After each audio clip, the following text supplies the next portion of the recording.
साथियों, बहन मायावती जी क्यों ना गठबंधन बनाएं। सभी लोग जब गठबंधन बना रहे हैं, चाहे वो इंडिया गठबंधन हो, चाहे फिर वो एनडीए गठबंधन हो, तो बहन जी भी कोई गठबंधन बनाएं। राजनीति में एक्टिविटी बहुत जरूरी है। आज स्वामी प्रसाद मौर्य ने जिस तरह से एक संदेश दिया है बहन जी को, उस हिसाब से अगर बहन जी काम करती हैं तो मेरा मानना है, और मैं तो यही कहूंगा कि बहन जी 100% चुनाव जीत जाएंगी, यदि जिस तरह से स्वामी प्रसाद मौर्य ने कहा है। आपको बताऊंगा कैसे उन्होंने एक गठबंधन की बात कही है, कैसे उन्होंने कहा कि बहन जी किन किन पार्टियों को इकट्ठा करके चुनाव जीत सकती हैं। वो तमाम बड़ी खबर है जिस पर बातचीत करेंगे और आपको समझाएंगे। शायद बहन जी इस पर विचार विमर्श जरूर करना चाहिए उनको, और करें भी। चलिए आज की वीडियो हम शुरू करते हैं। नमस्कार दोस्तों, मैं हूं पराग और आप देख रहे हैं देसी पीएसबी ब्लॉग। आज की वो तमाम खबरें जो लगातार वायरल है, उन सभी खबरों पर बातचीत करना बहुत जरूरी है। साथियों, आपको बता दें, बहन मायावती जी का एक सांसद रितेश पांडे नाम का है, वो अंबेडकर नगर से सांसद था, लेकिन आज वो बीजेपी में शामिल हो चुका। ये दुखद बात है, लेकिन सही बात ये है कि जिसकी मानसिकता गड़बड़ है, जिसकी सोच गड़बड़ है, जो बहुजन विचारधारा को आगे नहीं बढ़ा सकता, वो बीएसपी में रहने के लायक भी नहीं है। बहन जी ने साफ साफ तो लिखित में अपने कह दिया है। उन्होंने कहा कि क्योंकि मैं जानती हूं कि जो बहुजन विचारधारा को नहीं चला सकता, वो इस पार्टी में रहने के काबिल नहीं है, और जो बाबा साहब डॉक्टर भीमराव अंबेडकर मानवर काशीराम साहब को विचारों को चलाएगा, जो घर घर गांव गांव जाकर बहुजन समाज के लोगों से मिलेगा, बीएसपी पार्टी उसी को टिकट देगी। बहन जी ने साफ तौर पर कह दिया। लेकिन क्या इन विचारों की वजह से पार्टी जीत सकती है? आज वो बड़ी खबर पर विचार करेंगे, विषय करेंगे और सोचेंगे, और आपसे भी जानकारी चाहेंगे कि क्या बीएसपी पार्टी इस तरह से चुनाव जीत पाएगी या नहीं। साथियों, हम आपको बता दें कि बीएसपी पार्टी को अब गठबंधन करने की जरूरत है। मैं नहीं कह रहा कि आप अखिलेश यादव से गठबंधन कीजिए, भारतीय जनता पार्टी से गठबंधन कीजिए, अखिलेश यादव से गठबंधन कीजिए, रामविलास पासवान से गठबंधन कीजिए, तेजस्वी यादव से गठबंधन कीजिए, मैं ये नहीं कह रहा हूं। लेकिन आपको ऐसे आज दल बताऊंगा, ऐसी पार्टियां बताऊंगा जिनसे गठबंधन करने के बाद बीएसपी पूरे भारत में कम से कम 80 से 70% तक जीत सकती है। मैं ये बात पूरे दावे के साथ और सच्चाई के साथ कहता हूं। आज आपको इस वीडियो में वो क्लियरली प्रूफ दे दूंगा, जिससे ये पता चल जाएगा कि बीएसपी कहां से और कितनी सीट कैसे निकाल पाएगी। साथियों, ये बहुत बड़ा बहुजन समाज है और इसकी शाखाएं बहुत लंबी हैं। आपको बता दें, बस इसके जड़ को पकड़ना है। आप पुलई को मत पकड़िए, जड़ को पकड़ेंगे तो आपको पूरा क्लियर पेड़ तक चढ़ने का रास्ता मिल जाएगा। लेकिन गलती हमारे बहुजन समाज यहीं पर करते हैं, जो जल्दी बढ़ जाते हैं, उनके साथ भागने तेगने लगते हैं, उनके पक्ष में जाने लगते हैं। जैसे कि हमारे माननीय चंद्रशेखर रावण जी, अब देख लीजिए, पूरे 542 सीटों पर अखिलेश यादव जी का समर्थन करेंगे, लेकिन उसके बदले में सिर्फ एक सीट के लिए वो व्याकुल हैं। आप कल्पना नहीं कर सकते। मैं मान सकता हूं अखिलेश यादव जी की पूरे बहुजन समाज में आपका अच्छा खासा पकड़ है, दलितों में भी अब अच्छा खासा पकड़ होने लगा है। लेकिन ये गलत बात है कि आप पूरे 542 सीटों पर समर्थन करने के बजाय एक सीट दें किसी को।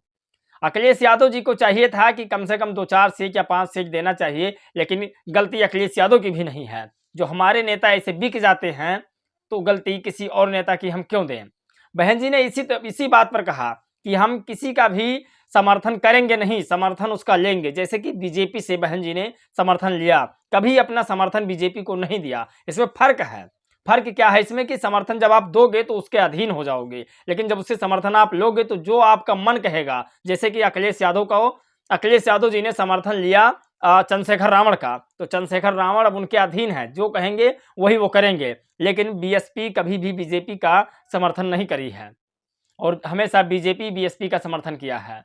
ये बड़ी खबर है, और आपको जानकारी भी देंगे कि आखिर स्वामी प्रसाद मौर्य ने क्या कहा, जिससे भारत का समीकरण और राजनीति बदल सकती है। बहुजनों की राजनीति एक तरफा हो सकती है।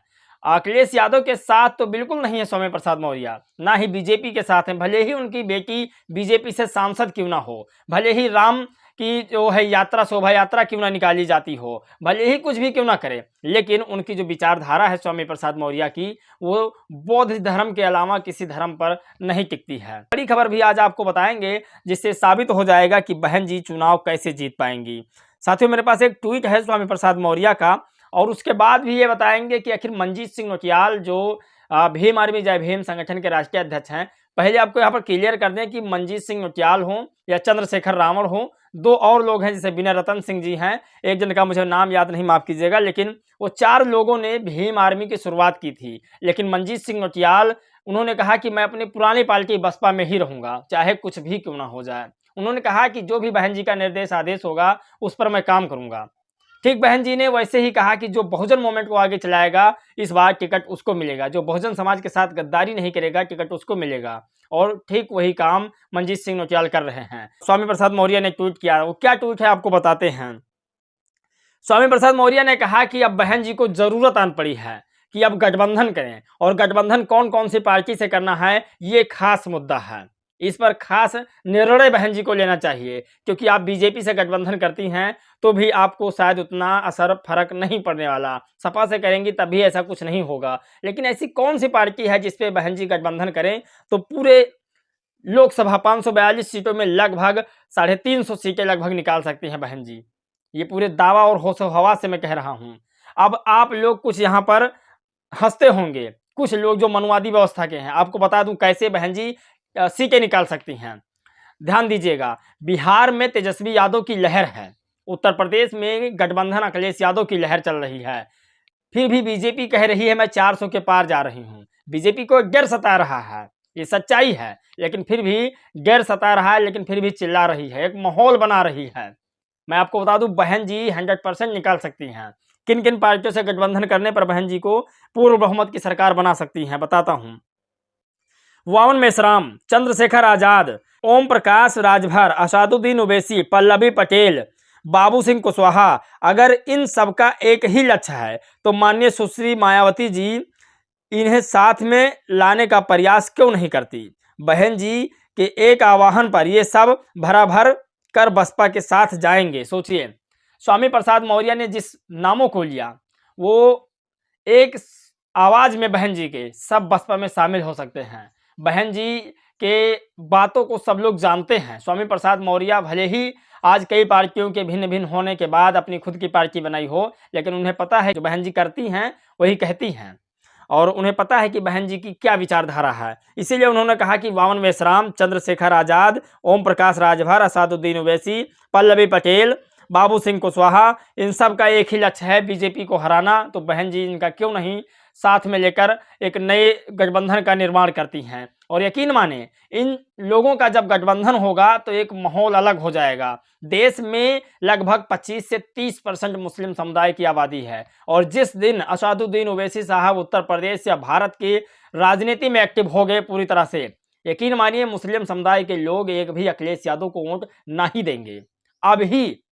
अगर अभी के तौर पर गठबंधन हो जाता है तो यकीन माने 50% अखिलेश यादव का वोट घट जाएगा, और यकीन माने कांग्रेस का वोट भी घट जाएगा। जिस दिन राजभर, कुशवाहा और पल्लवी पटेल और असादुद्दीन ओवैसी इन जैसे लोगों का गठबंधन एक बड़ा समूह बनेगा, खासकर दलित समुदाय जो मायावती जी के साथ है, जब ये लोग इकट्ठा होंगे तो ये सारी पार्टियां धू धू करती उड़ती हुई नजर आएंगी। ये छोटी पार्टी भले ही आपको लगती हो, लेकिन इनके पीछे वोट बैंक ज्यादा है। असादुद्दीन ओवैसी आपको छोटा लगते होंगे, कम राज्यों में इनकी सांसद हैं, लेकिन ये बड़े वोटर्स के मालिक हैं। मायावती जी को आपको भले ही लगता होगा कि कोई दम की नेता नहीं, लेकिन पूरे भारत में अच्छी खासी इनकी पकड़ है और सारे बहुजन समाज इनके साथ हैं। चंद्रशेखर आजाद रावण यदि साथ में आ जाते हैं तो 4 चांद लगने की बात हो जाती है।